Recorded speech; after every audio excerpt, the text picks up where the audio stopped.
we want to install XAMPP, which inevitably installs PHP in our system so that we can create a dynamic website. Now, where XAMPP installs its files is in the local disk and somewhere down here. So let's say you went to the website and you got the installation file, which you can just Google XAMPP download. You will find it. You should be given this file. You can go through the process of installation, which is fairly straightforward.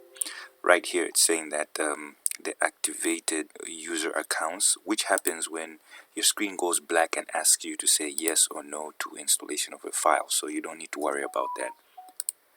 You click next. As you can see, it wants to install here. Take note that if there's an existing XAMPP file in there, it will ask you to remove the previous one. That being done, as you can see, it has appeared right now at the exact same time. We'll wait for it to install and then I'll get back to the video. XAMPP has finalized its installation and then it asks you, do you want to start control panel now? Do not start it now because it has to start in administrator mode. So you press start and you find it, XAMPP control panel, and then you say run as administrator. Say yes. Then when it's run as administrator, you can go ahead and click that and that, and then you click before you click start. You can actually start these, but you have to go to configure and tell it to auto start these modules, Apache and MySQL, so that every time it starts, it auto starts them for you. Then you can click start here and there. Remember to click these. Now this has started and is in administrator mode, meaning that when you close it, like completely close it from here, it will not throw an error. Now basically we have had our installation of PHP succeed. We can go to XAMPP and you will find PHP there. So these are all the PHP files there, and you can activate it by adding it to your Windows environment. But for now, our main interest is in the XAMPP folder, right? You go to htdocs. This is where your websites will live. Let's try to create one. We're creating a new folder and we're going to call this a test folder. We don't have a project in hand, but now we're here. The best way to start your project is just to have a new file and as a text document, and that one should be the index, and it should be index.html.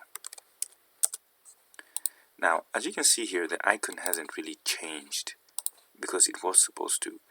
In this case you have to go to view and then you have to tick this to show you the file extension, which is txt.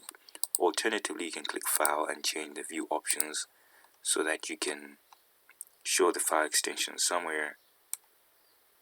Yeah, hide file extensions, you untick it so that it shows the file extensions. In that case, we have to remove the .txt. It says yes, and now you can see it's that.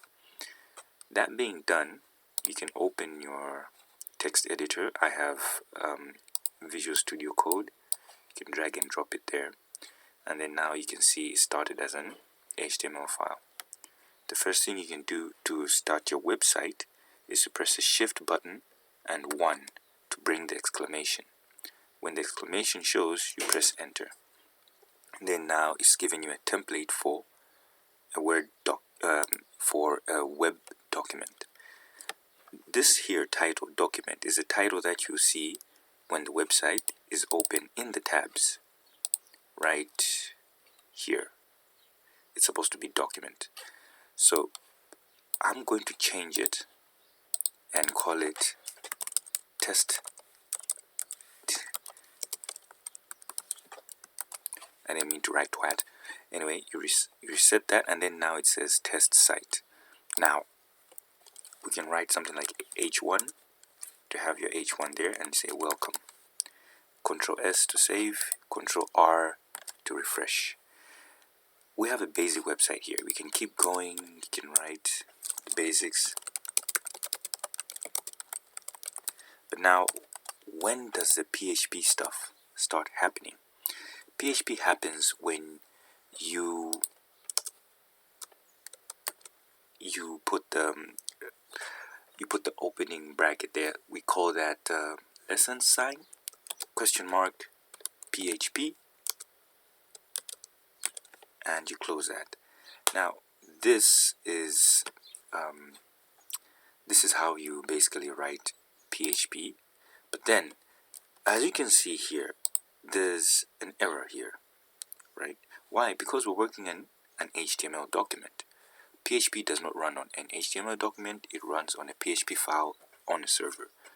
That means when we close our project, we have to go back and then change this to .php. Save. Now, as you can see, the icon has changed to an elephant. So we'll drag that, put it back there, and as you can see, it detects, and it even says IntelliSense updated support development blah blah blah, dismiss. Now it's actually detected. For you to see things like that, you have to install extensions such as PHP IntelliSense, so that it should be able to show you errors in your code. Let's write our first PHP code. So say echo hello world, and just like that, well, I think what I have to do is open the document again.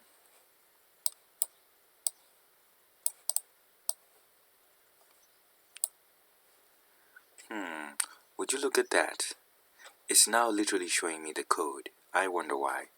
It's because I haven't logged in to my server yet. Remember, we have XAMPP on for a reason here. This is acting as a server.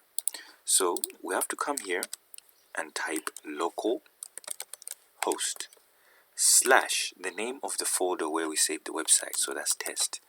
And because our website's name starts with index, it will know where to search, because index is the first file that it searches for. So if you have a home page, name it index.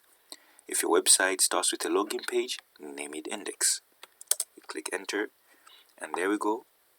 PHP is now running. Now I had to do those things so that you should see what happens if you do it like that or willy-nilly. It's important to see what happens in those scenarios. This is dynamic, meaning that when it changes on the server, it will change over here. So the benefits of PHP is that many systems can access it. iOS, Windows, Android. So when you have one change here, it applies to every other device. But then if you had an Android app which is not available on iOS, someone also has to make the iOS app, and then they have to update it. So PHP and web development has its benefits. You can do some complex things in here as well. So let's say we have a for loop, and then we'll give it a condition to say this is to write a variable. You start with $. So $I is equals to 0. Someone talked about not stop using I as for declaring variables. I'll still use it. And then $I is less than or equals to 10. We terminate that, and then we say $I. Yeah, it's case sensitive, so make sure you don't change the cases. Now, what do I want to do in this loop? So basically what I'm saying in this loop is start I at 0, right? And make sure when I reaches or is equals to 10, stop. What should you do with that data that the computer is calculating? I want you to print it. So I want you to print $I, right? You save that and we refresh. So it's calculated 1 through 10. Now, one of our exams had a condition to say that if the number is 6, it should not be printed. So say if I, right, if I is equals to 6, right? Or to say if I is not equals to 6, because this means is not equals to 6. Now, I believe it should be something like that, but I'm going to try this either way because it still should give us the same result. Print I. meaning that every time it's printing, right, it should print. But when I is not equals to 6, am I writing the right thing? Let's see what happens. We refresh. Oh, 6 has disappeared.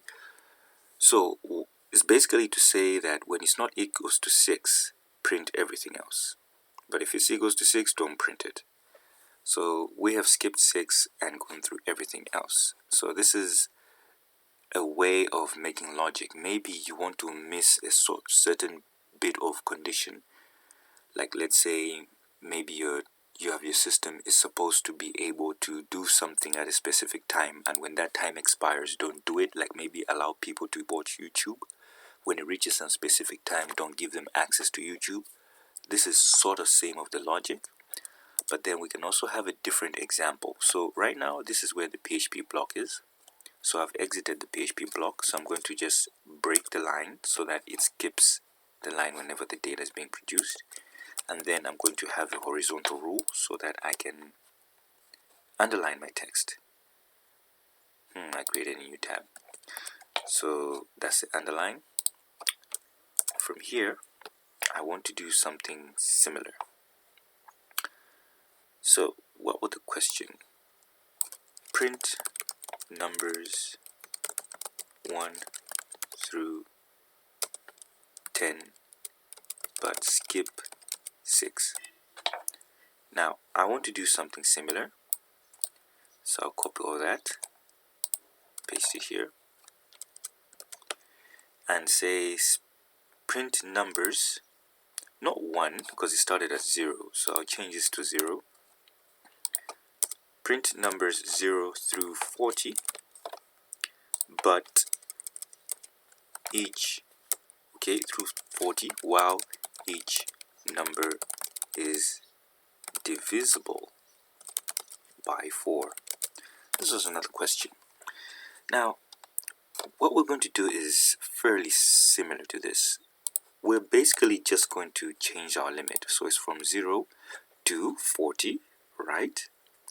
Now, this time, what we're doing is we're making a check to see if the number I, right, is divisible by 40. So this modular symbol means that divisible by 4 means that every time the number 4 goes into what the position of the number is at that time, it shouldn't leave a remainder. If I say something like this, it shouldn't leave a remainder, right? It should print I. I'm not sure if you get what I just said, but maybe if I refresh it here. Right, so we can see I've done that, but then there seems to be squeezed information. So I'm going to concatenate this. How would I concatenate this? I'll put a plus symbol and have those two quotes and put a space. Let me refresh. Okay, we have an error here. I believe that's not how you concatenate in PHP. This is what you do in JavaScript. So you have to put a comma and refresh. So basically what I've done here is I've said when I, the current number, right, is divided by 4 and is identical to 0, meaning that it is similar to the number 0, right, print what is in I. Now, we were showing ourselves this yesterday in a class to say, what does this mean? These 3 equal signs. It means that the number that's going to be here should be identical to 0 in its variable type as well. We can remove that, right? And it will still print to say that the number is equals to 0, like it's specifically equals to 0, but not is identical to 0. And in this scenario, this also means 0 because it's nothing. There's nothing inside. But here there's something inside, mind you. But here there's nothing inside. If I save this and refresh here, it seems that it goes away. What would happen if I do this? Wait, do that. This is still not going to print. Still not going to print. So basically what we're meeting here is a situation where we're trying to understand what these operands mean, these logical operators, which are called logic operators, right? And these being comparison operators, this is comparing a number to that. We're just trying to understand how they work so that given a problem, you'll be able to solve it, even if you've never met